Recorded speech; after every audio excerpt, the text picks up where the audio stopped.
One. Shalom, cadets. So I'm your host, Cadet Uribe, and this is my co-host, Cadet Caldwell. And as you guys can see, we don't have a special guest today. Every single good thing has to come to an end at some point, and this is actually our last episode. So, just to get a little run-up for the people that are new here, this is our podcast called The Flightcast, and in this podcast we just talk about our experience with high school, outside of life, and just talking about some juicy topics about how we come up to be who we are. Well, my special guest today is Cadet Caldwell. We haven't really talked about our private life or anything about us, so this episode is just going to be a longer episode about just me and him talking about our experience with life and how we kind of achieved to be at the place that we're at today. Caldwell was he was the ops commander, and he was one of the biggest positions within ROTC, and I know his life and like some of what happened in his life, and it's really, really motivational to me and to many people about how he came up to be the person that he is today. So without further ado, this is Cadet Caldwell. All right, so let's just talk about the beginning of your stage in life. So how was that? Like, how was you growing up as a kid? So, it was, I feel like, just normal as everyone else. As normal as it can get. I was a military kid, so I was moving around. And the earliest I can remember is the first time I lived in Massachusetts when my parents were still together. I was about 4 or 5 years old. We lived there. And so, I did everything any normal kid would do. I was in like kindergarten at that time, so I just kind of lived my life. And then my parents split up, and so we lived in Massachusetts, which for those of you who don't know is completely on the East Coast. So it's on the East Coast, and then my mom moved us out to Washington State, which is on the opposite side on the West Coast. So I was completely opposite ways from my dad. And so, I moved in with my mom. We lived in a small little apartment in Port Orchard with my sister and my mom and me. And then eventually my mom decided to move us closer to her parents. So my grandparents on my mom's side. And we moved to an even smaller city in Kashmir. And I think the overall population was like less than 5,000. So it was about the population of Mesa High, just a little more. But yeah, I remember, it was like just basically a small little strip in the center, and it had like a pizza shop, a candy shop, a hardware store, and then like a clothing store and an antique store. And then further back, there was a library, and then a town park, and then a town convenience store. And then at the center, or towards like the bottom left of the town, we had our middle school, high school, and elementary school all together. 3 separate buildings, but they were all within about a mile radius of each other. So it was a really small town. Honestly, it was mostly residential. And so after living there for about 6 months to a year, she ended up meeting someone who wasn't the best person, to be honest. He was an alcoholic, and he had really bad anger issues and temper. So there was a lot of times where, I didn't really want to come home. I was nervous. I was scared to go home. I'd take the long ways to get home, or I'd stay out till like 9-10 o'clock at night just so I didn't have to be at home. So how old were you around this time? So around this time, I was about 9 years old. So I lived in Kashmir from about 7 to 9 to 10. I was close to turning 10. I was like 9.5-ish. So you would stay out till like 9 and 10 at night? Oh yeah. Like what would you do like at that time? So I was with a pretty bad crowd of kids, to be honest. Like it's kind of funny to say because I was in like 4th grade, 4th grade, but these kids were already getting into drugs, or already talking about sex, or watching things online that they shouldn't have been watching. And so I was never really involved with any of that stuff, but I was surrounded by it, if that makes sense. So these kids were already getting into that type of stuff. So let's just say I wasn't really doing anything good. I would just be kind of going around the town, riding my bike. We would go to the park and just kind of do whatever, because there was a river that ran right through the town, so we would go hang out in the river. So yeah, that's kind of what I did with my time. Nothing really productive, nothing really good for me, but yeah, that's kind of how my time was taken up. Yeah. So like, did you like living there, like at that little town? Like besides like your parents, not really being the best influence for you, would you like say that you had a okay experience outside of that, like at that town? In all honesty, I wouldn't, just because, like I said, the friend groups I was a part of weren't really good, and I can't really call them friends. Like, I didn't really have actual friends. The people I hung out with were also like big bullies for me, but they were the only people that would hang out with me. Because like, I don't tell many people this, but I was like viciously bullied in elementary school because of my hearing aids in that town. They thought I was weird. They thought, that I had mental problems and stuff like that. I didn't. Like, I was a normal kid. I just had hearing aids. I couldn't hear very well. So I was bullied really hard by other kids. They wouldn't want to hang out with me. And so the only people that would kind of give me any attention were the kids that would like bully me the most. They would, anytime we played like soccer or anything, they would push me down and start like kicking me and like kicking my head and my stomach and all of that. And so, in all honesty, like I wouldn't say my experiences there at all were any good. The only like good memories I have from there are with my grandparents, my cousin, my grandparents on my dad's side. Those are really like the only good memories I have. Everything else is just kind of out there, I guess. It's nothing really great happened. So yeah. So obviously you didn't have a good like, because I know you and I know like you're doing so good academically. So how was your school life within that time, like elementary school?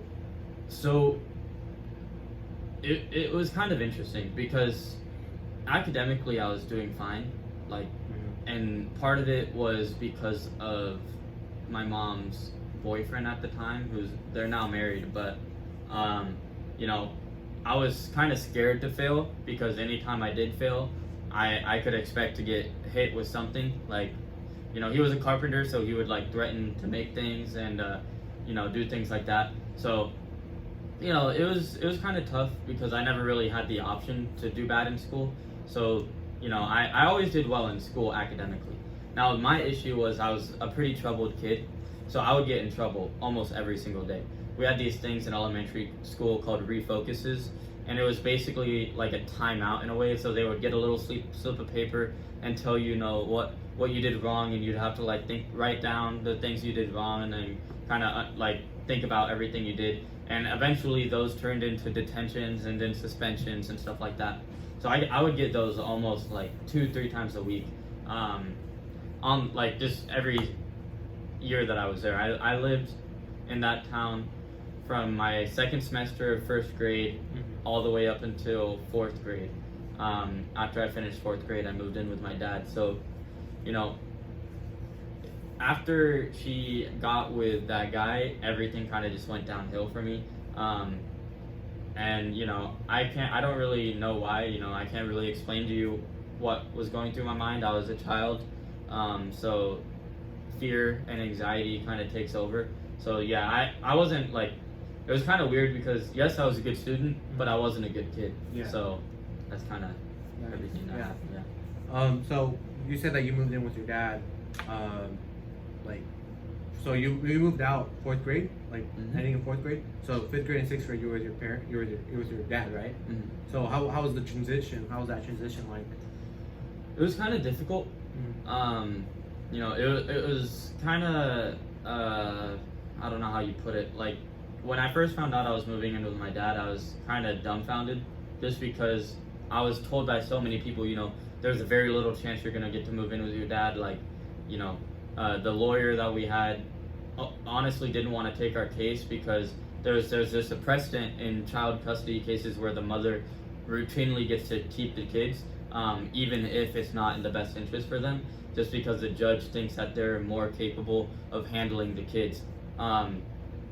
So, every lawyer they went to wouldn't take our case, and eventually there was a lawyer who was willing to take our case, but my stepmom, who honestly I consider my mom, she worked really hard to give them every single piece of evidence that they could get to kind of move us in with my dad. So finding out that I was moving in with my dad was kind of just a really great experience for me because I knew deep down everything was going to be different. I knew everything was going to change.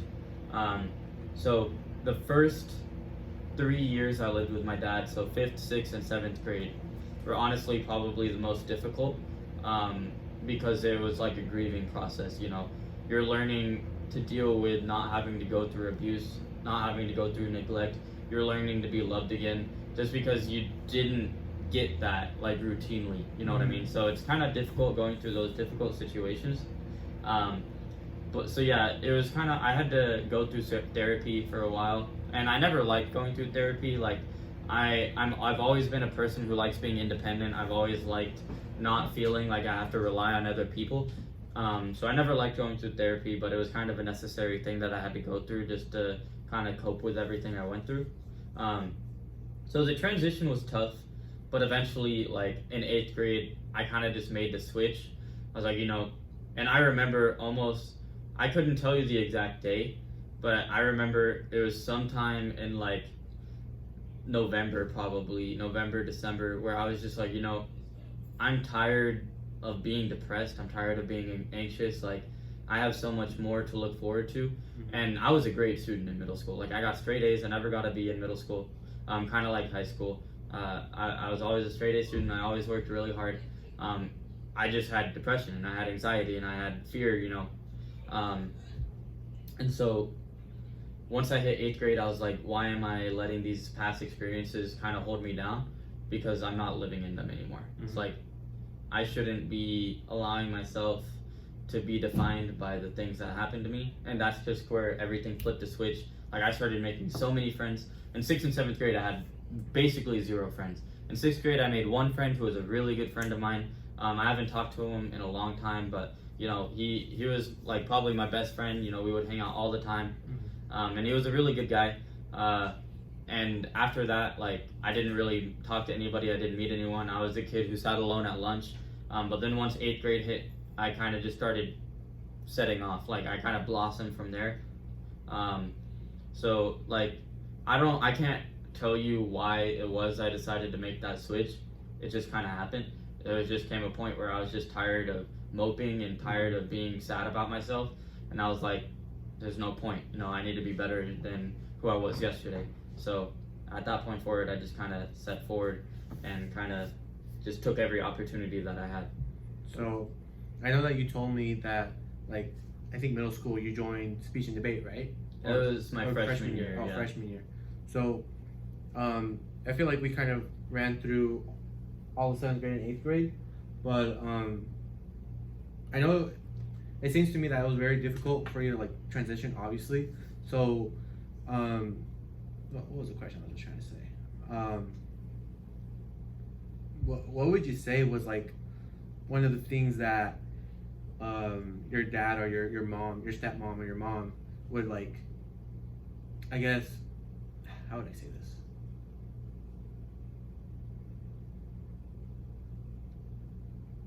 Like, was it weird going into your house and like, I don't know, how long did it take you to like actually transition into the atmosphere that they provided for you? I mean, it was pretty much instant, like, because it was more of just a sense of relief, you know what I mean, knowing that I wouldn't have to go through anything like that. The trouble was trying to understand how to cope with the emotions that I've had, you know what I mean? So yeah, I mean, moving in with my parents, I almost instantly kind of transitioned into realizing, you know, I'm safe, I don't have issues going on, like I'm going to be provided for, I'm going to be loved. But the difficulty was trying to figure out how to cope with the things I had to go through. You know, I think the biggest thing that I had to go kind of get through, the biggest hurdle is trying to understand. Because as someone who goes through like trauma or just abuse, it's really difficult to understand why people do certain things. And so you just start trying to think through every little thing, like, why did they do this? Like, why was I neglected? Why would she just let this happen to me? Like, why would he do this? Why would he touch me that way, you know what I mean? And so it was mainly trying to understand what happened. But, you know, my mom or my stepmom, she's always been very supportive. She's been like the person I could go to. And it's kind of weird saying that just because like I moved in with my dad, but my mom became the person that I kind of went to and confided in. And I'm not really sure why. I think she was just always very open and very willing to listen to the things I had to say. And it's not that like my dad wasn't. He was always there for me, and he was always someone that I could go to. But my dad and I had a different type of relationship. When I was with my dad, like, because my dad had summer custody when I lived with my mom. And so when I lived with my dad over the summer, it was more of a feeling of relief and of like just happiness. And so my relationship with my dad kind of reflected that. And my relationship with my stepmom or my mom kind of reflected like a healing process. And so I have a very unique and special relationship with both of my parents. So yeah, I mean, she told me that you just can't understand why people do things, and trying to understand the reasoning behind someone's actions will just drive you crazy. And that was what she told me, and that was the advice that she gave me. And ever since then, every time I try to understand something someone else does, I always think, you know, I'm never gonna understand completely the reasons for why someone does something, so there's no reason trying to dedicate my time and my effort and my energy and my emotions to explaining to myself why they're doing that, you know what I mean? So that was kind of a big point of my transition, is like her and her advice. So that was like a long answer, but yeah, I mean, the transition itself was easy. Like transitioning to live with my parents, like after that I was cool. It was just the emotions and trying to understand and trying to cope.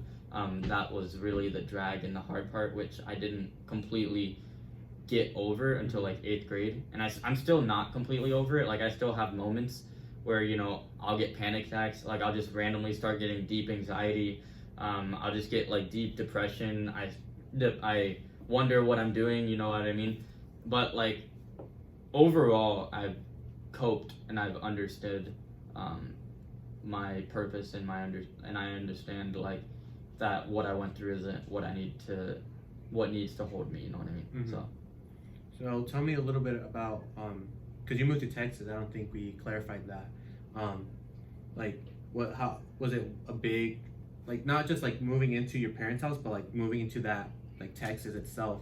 How was that like? Honestly, it was kind of like my restart. It was like a reset button. I moved to Texas for 6th grade, and like when I moved in with my dad in 5th grade, we were still in Massachusetts. So for me, living in Massachusetts, it still had kind of rough memories, just because that was where my parents got divorced. That's where I remember getting split apart from my parents and having to move across the country. And so for me, living in Massachusetts, like yes, it was a relief getting to move in with my dad. It was still difficult because of the memories I had there. And so getting to move to Texas was kind of just my clean slate. And so as a result of that, Texas kind of became the place I saw as my home. And once I found out I was moving to Arizona, I gave my dad like so much like garbage and so much trash. Like honestly, moving here kind of put a deep rivet into my relationship with my dad and my mom, just because I was so adamantly opposed to moving to Arizona, just because I had finally found a place where I felt like I belonged, and I was making a ton of friends, and I had the speech and debate program there. I was doing super well. I got freshman of the year. They recognized me as someone who could help the team, and you know, and then just going through all of those things, and then just finding out, you know, oh, we're moving to Arizona. That was like probably one of the more tough things I've had to go through. So yeah, I mean, Texas was kind of like a home to me. But after my 2nd semester of sophomore year, Arizona kind of replaced that for me and became somewhere that I enjoyed being. my first semester, I hated it. I absolutely hated it. School I went to was like, it was a nice school, but the kids all were closed off. They didn't like talking to new people. The teachers were like okay, but I had a couple who were just honestly really rude and just unsupportive. And so once I came to Mesa High, my second semester, Arizona kind of replaced those feelings of home, and I've loved it ever since.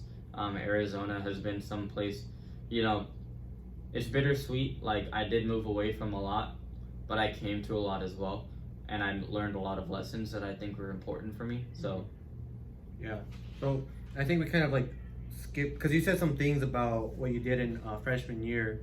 So I kind of want to touch on it. You know, you've done so much accomplishments within your freshman year. Like, I heard you said you got freshman of the year, which is pretty crazy. I didn't know that. And same with speech and debate. Tell me a little bit about that, like going into those clubs within freshman year. So it's kind of funny because in 8th grade when we were choosing our classes, so the high school I started with freshman year offered speech and debate as a class, which hopefully Mesa High will get to soon, but I didn't originally want to do speech and debate. In fact, the only reason I did join is because I had a really good friend of mine from 8th grade who was going into speech and debate, and I wanted more friends in my classes. So I joined speech and debate. My plan was to just do that for 1 year, and then do ROTC for the rest of high school because they had Marine Corps ROTC there. And so that was my plan, was to do ROTC for 4 years, and then just do speech and debate for 1 year, and then do engineering for 4 years. Now I got to high school, I hated the engineering class. We did name learning exercises for like 2 weeks, and then the first project we did wasn't even like worth anything to me. So I was like, you know what, this isn't for me. So after a month and a half of engineering, I dropped the class and joined a second speech and debate class, which was public speaking, and it was an advanced class, but I was also one of the kids who kind of stepped up to the plate and worked really hard. And so the teacher kind of immediately allowed it to happen.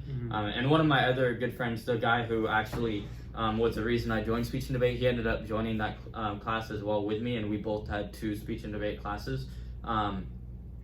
And so yeah, I mean, after I left engineering and kind of started focusing all my time in speech and debate, everything kind of just set off from there. And you know, I went to every single tournament except for the ones that were only allowed for like the upperclassmen. I was one of the only freshmen that were allowed to go to overnight tournaments. I went to the first overnight tournament. I worked really hard to do it. You know, I went to many more tournaments throughout the state. I won first place in a lot of tournaments. I made finals and semifinals. You know, I worked really hard.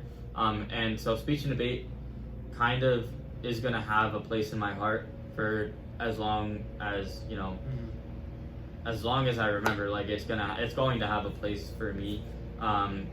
So yeah, but in JROTC, it was a lot different than it is here. It wasn't really cadet ran. The instructors kind of took over. It was kind of like how Master Sergeant Newton was. For those of you who don't know, that was the previous Air Force instructor who was replaced by my dad, Master Sergeant Caldwell. So yeah, the instructors there kind of ran the show. The students were just kind of there to be there. But it was a good program. We were very good at drill. We were very good. We had a rifle team, not like we had an air rifle team, so it was like marksmanship. I remember I shot expert whenever we started doing our practices in our rifles. So I ended up being offered a spot on the team, but obviously I was moving to Arizona, so I had to decline. So yeah, I mean, both of these programs kind of paved the way for the rest of how high school was going to go for me. Obviously, the first thing I did when I came to Mesa High was put myself into the AFJROTC program and just kind of dive deep in. So yeah, and the Marine Corps JROTC kind of pushed that towards me. And in speech and debate, I've been in speech and debate for 4 years, and I've been the president for 2.5.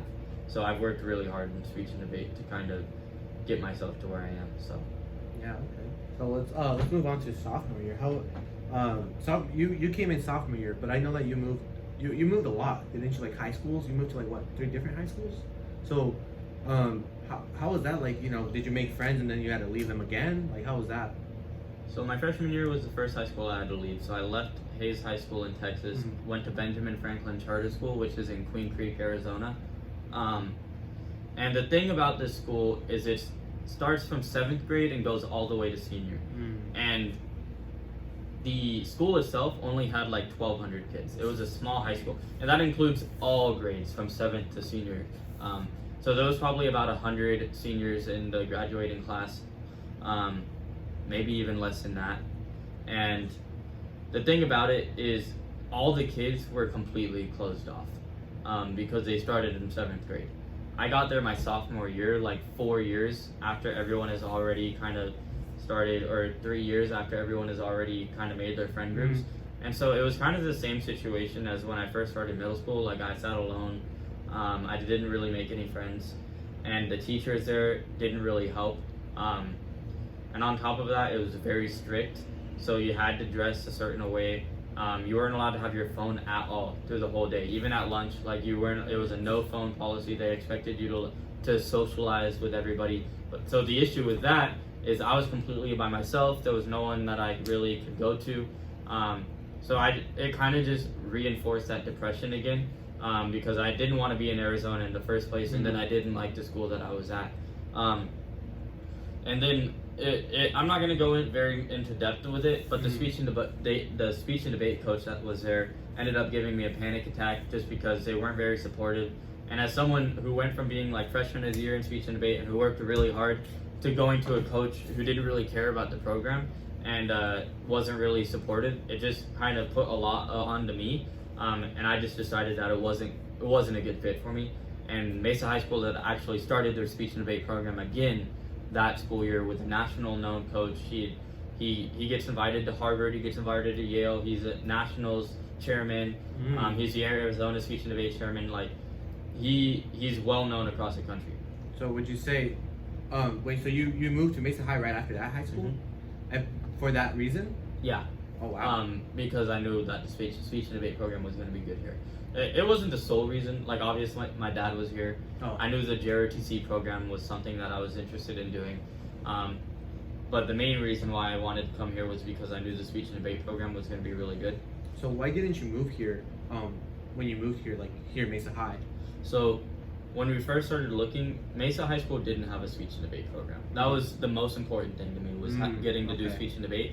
And Mesa High School, up until the year I came here, didn't have one at all.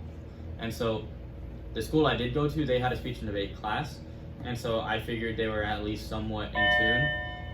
And so I went to that school mainly because of the speech and debate program.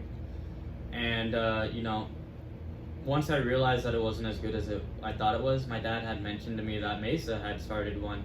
I was like, okay, well, I might as well give it a shot. It can't be any worse than this. And so that's what I did. Like, I went here and I got a part of the speech and debate program. And I'm so glad I made that decision. Because not only did I get really into speech and debate here, I also made a lot of really good friends in Jrotc that, honestly, I think I'll probably have for a really long time. So yeah, I think that was probably the best decision I've made, was coming to Mesa High. Okay. So you're here, you're doing everything that you can. Did you give it open arms, or like were you just still hesitant about like, coming here, or how was your transition here? So my transition here, this was like I was completely open. Like I wanted to come here. It wasn't like I was being forced to come here. It was completely my decision, and it was a decision that I wholeheartedly wanted. So coming here, I kind of just embraced everything I was handed. I remember the first people that talked to me from Jrotc with Martinez and Flores. They came straight up to me like, "Hey, you're Caldwell. Like, welcome. It's good to have a new person here," and they kind of welcomed me in. And from there, I started making more friends in Jrotc. So yeah, I mean, I wanted to come here. It was a good transition coming here. So. So I know that you got a position, right? So like once you got here, kind of like close to being here, second semester, sophomore year. So yes, I did get a position 2 months about after I came here. It was in like, I'd say March was when I got the position. I got the recruiting and retention commander. But it's kind of funny because a couple weeks earlier, Beauregard had mentioned that they needed a Ravens NCO. or was it a commander? It was one of the two. It was a Ravens commander or NCO. It was like, I need a new NCO, and I was like, hey, you know I'm new, but I'd like the opportunity. Attention teachers and staff and students, the bells are off right now. It is going to be back on the new schedule, but students were not supposed to be released until 11:37. So third hour goes to 11:37. Thank you. All right, guys. So third hours goes until 11:37. So now you know on the podcast. Yes, sir. But anyways, so yeah, I mean, I wanted that opportunity, but I also knew that I was still kind of fresh, and I didn't want people to think that I was getting handed anything. And so eventually we all just kind of came to a decision that we would wait for something else to open up. Whether or not it had been that year or the next year, you know, it was just, we're just going to wait until I had another opportunity. And I'm glad that we did wait, because once the R&R commander position opened up, I was kind of the best fit for it. They didn't really have anyone else that they knew that could fill it. Just because everyone else already had a position, and a lot of people had 2 or 3 positions. So I was kind of the best person they could put into the job, and I'm kind of glad that I got the job, because I feel like I did some pretty cool things within the R&R position. So yeah, I did get a position pretty quickly, but I was also really involved. I went to every single service that we had. I tried to get into color guard, I tried to get into honor guard, I tried to get into, literally, I put myself into everything. So, you know, I think it was deserved. But yeah, I did get a position pretty quickly, so. What were some of the things that you kind of, because you mentioned that you did some things outside of R&R, because obviously I know that you were there, and I knew how things worked. Like freshman year, R&R was completely, well, not completely different, but it was different, because you added in some supplements into like how you teach and how you like did certain things. So what were some of those things for the cadets that don't really know what R&R is, like that you implemented that really made it to what it is now? So honestly, I think a lot of it has to do with just the way that I did it. You know what I mean? Like, I don't like to like give myself more credit than I deserve, but like, I come from so many different backgrounds, you know what I mean? I have a military family, I came from 3 different schools, I had moved around my whole life, so I have seen a lot of different leadership styles, and I knew what I liked and what I didn't like. And so when I came into the R&R position, I made it a lot more democratic than a lot of other people have done it. That's the way that I prefer. I like people giving their open opinion, giving me their open advice. And so I made it a lot more open than a lot of other commanders have done it, rather than taking charge, which I still did, but I did it in a different way. I took other people's ideas and used them and utilized them. And then, you know, I pushed the credit back onto the team, which I think it was different than what a lot of people had done in the past. A lot of R&R commanders in the past had just kind of, you know, taken all the credit and then just kind of taken command from what they had, rather than listening to what their team had to say. Yeah. And so I think that's one thing I did differently. But I also, unfortunately, like when I became the R&R commander, I didn't have a lot of time to do anything. So I had a lot of ideas. You know, I had a spirit week, which we got to do this year, fortunately. Yeah. Like, even though it happened 2 years later, like there's still some remnant of an idea that I had my sophomore year that I wanted to implement, but I just didn't have enough time. And then there was a couple other ideas that I had as well, which I can't say off the top of my head, but I know that they've been implemented in some way or form. But a lot of where I got to lead and take charge was in the final flight. I did things a lot differently than anyone else had done it. I implemented a scavenger hunt. I got everyone involved. I got the seniors. I got everyone kind of talking with each other, working together, and we did a scavenger hunt around the campus.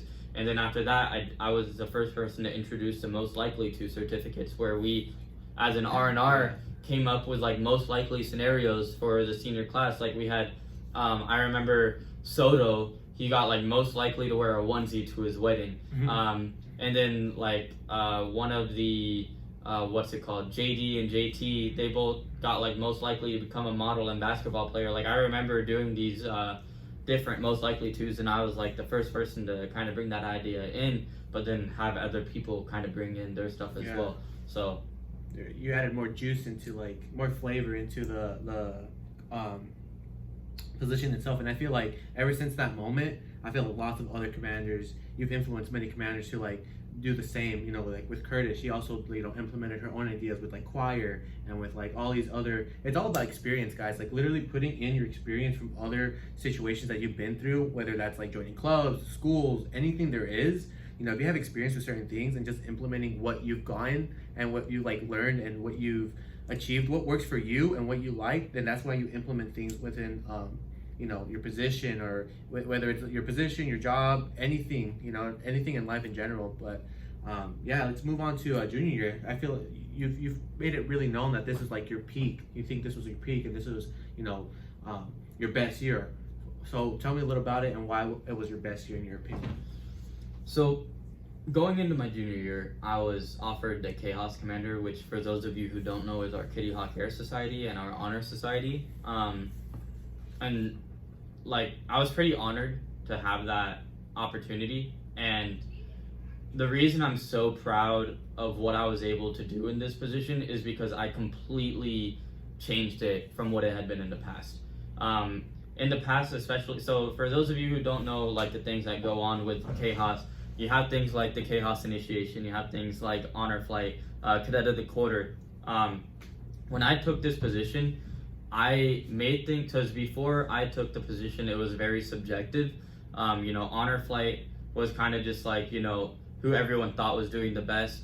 And the Cadet of the Quarter wasn't really like yes, it was somewhat like they had a point system, but it wasn't really drawn out. It was just kind of like they answered a couple of questions, and then Aries was like, okay, I'm gonna pick somebody from there.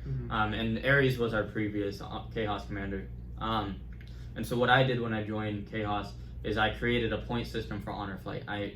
Every flight was getting graded against each other, and there was points assigned to each thing that they did, whether it were uniform, participating in PT, with their motivation, you know, what their grades were like, what their overall status was like as a flight. They were getting assigned points for every little thing. And then, you know, I made it well known who was in first and what the positions were getting changed around, like which flight was doing better. But then I also changed up Cadet of the Quarter. I actually kind of drew out what the questions were going to be. I made an actual point system based on bearing, uniform, knowledge. I made it based off of their overall performance. So, you know, I'm really, really proud and like of the things that I was able to bring into Chaos. And then once I became IG, I'm also really proud of the things that I was able to accomplish there with the spot inspections. I think I was the first IG since I've been here to actually start doing spot inspections with every single commander. You know, and then I briefed our entire class and like the top 7 about what had happened. You know, this is everything we need to work on. These are the issues we have in the unit. And so, like I said, I don't like giving myself more credit, but those are things that I do really take pride in. Those are things that I feel like I did really well with, and that I'm proud to have said, like, I feel like it made an impact. So yeah, I mean, that's why I honestly think my junior year was my best year, was just because the things I did with my positions, I felt like were the best I could do. You know what I mean? Like, I feel like everything I did was everything I wanted to do. So yeah, and just to add on, like, you know, Caldwell really like implemented like that professionalism within ROTC, which we were kind of lacking at that point. Junior year was like our year, you know what I mean? Like, that's when lots of upperclassmen were kind of like hesitant with us because they were like, man, are they overstepping or whatever? But in reality, we really weren't. We were just doing our job so well, to the point where it looked like it was, but literally we were still staying within our lane, but we were just, you know, going beyond what we were supposed to be doing. And in all honesty, with Chaos wasn't something that was so well known or so well, like, you know, brought up in the previous years. No shade to like any previous like Chaos commanders, but when Caldwell became the Chaos commander, like literally Chaos was the club to be in. In the past, it was just like, oh, it's whatever. But now, like, when Caldwell became Chaos, it was like, man, I want to be in that, you know, club. I want to do stuff, because he made it more fun. He made it more known that it's a club. And I feel like that's one of the things that he really, really succeeded in. So props to you on that. Let's move on to this year. How was this year? You know, COVID and everything. COVID hit. How was it with you mentally and like physically and, you know, in school wise? I think honestly this year took a big mental toll on me, as it did everybody else. Like, I was very unmotivated to do anything, especially when we were online. I just felt like it was pointless, you know what I mean? I was like, why am I dedicating my time to anything right now if we're not even doing anything? Like, we're just online, we're not really trying to do anything. And so with that aside though, I'm still happy with what we were able to do, even because like we could have easily just given up as a senior flight and just let things continue to be as the way they were. But I feel like even though we could have done that, we didn't. You know, we started up a YouTube channel, we started up the Instagram page, we brought in competitions that we haven't done in the past. Like, we still did everything that we could do and more. You know what I mean? Like, we didn't just let things slide.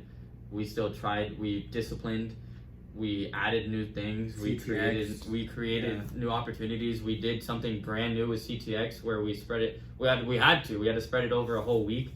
And so like, I'm proud of the things that we got to do, even though it was kind of a difficult year for all of us.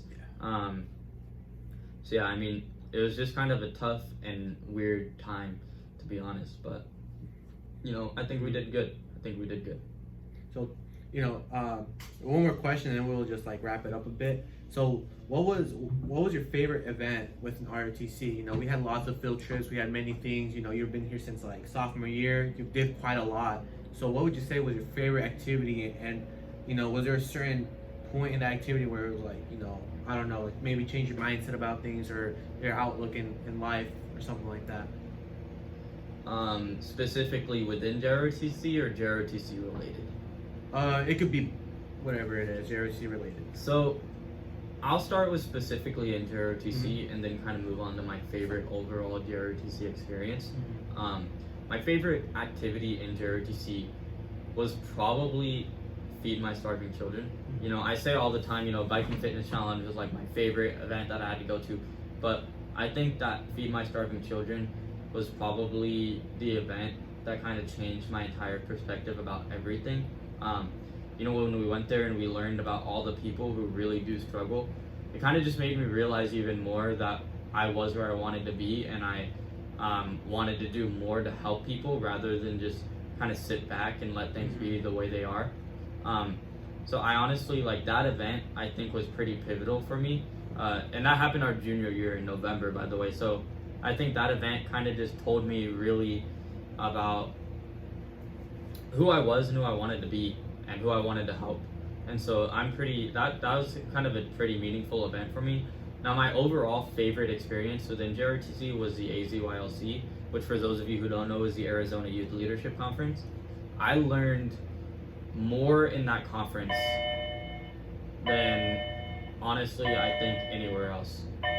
Like, I learned so much about goal setting, about leadership, about delegation, about working as a team, about helping others, and I'm just happy that I have the opportunity to give that knowledge to other people. I think just that event, that experience itself was probably the most fun I've had and the best experience I've had because of JROTC. But yeah, I mean, you know, we've talked a lot about me, and I kind of want to kind of pivot this back a little bit. I don't want to kind of go as in depth maybe, but you know, there's some questions I think you guys should know about the old group. So let's kind of like, instead of going year by year, let's kind of just kind of do a brief synopsis of everything. Just kind of talk about your childhood a little bit and maybe the things you've had to go through and where you came from, starting with maybe your younger years and kind of moving up through middle school and then to high school. Yeah. So, you know, I was born here in Arizona. It's my home. You know, at an early age, my parents are both immigrants. They both immigrated here. And it was, you know, they were like 16, 17, so they were around my age that I am now when they first came here. You know, they weren't the richest, in all honesty. They're like dirt poor, in all honesty. I'm just gonna be honest, they were like very dirt poor. They lived in a apartment complex with 12 other people. And my two older siblings were already born at that time, and they both have autism. So it was very hard. The only reason that they moved out was because they were expecting my sister and me, and so they moved out to this other little apartment, but it was our own at least. So but it was in the worst neighborhood that they could have picked out. You know, like they could afford it. You know, that's the only thing they could afford, and it was very tough.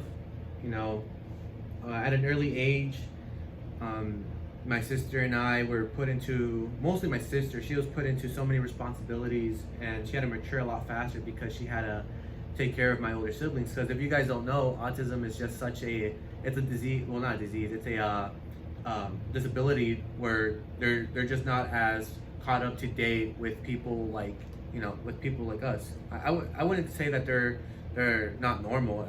They're just different, you know, and so they just don't comprehend things as well as other people do. Social cues. Yeah, social skills, just things like that. And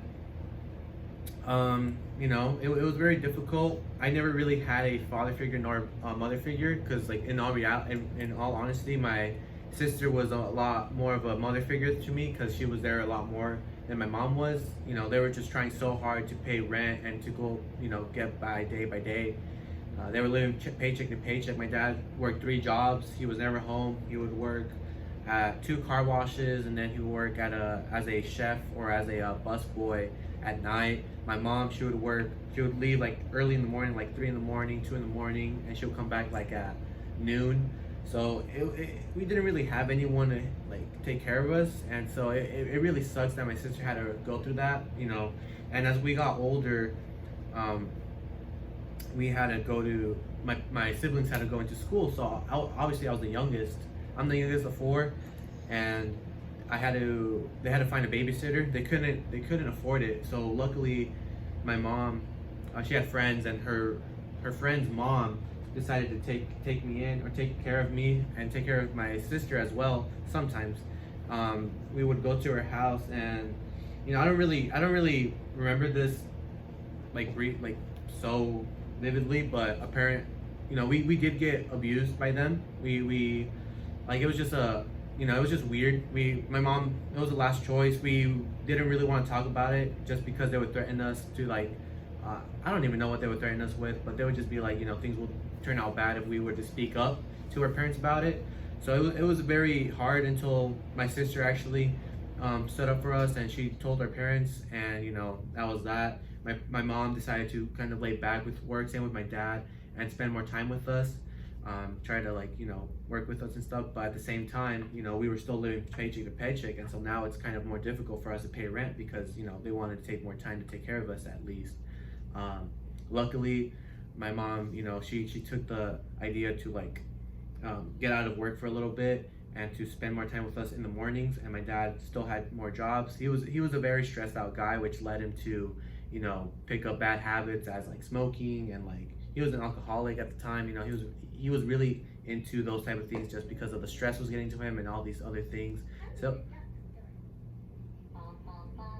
Is this the senior prank right now? um, We are very disappointed to be seniors right now. Jesus, man, you should just cut this. Yeah. Bro. All right. So we'll catch you guys in just a minute after this music is off. Yeah. This will be Cut out. cut out. Hey, how long are we going?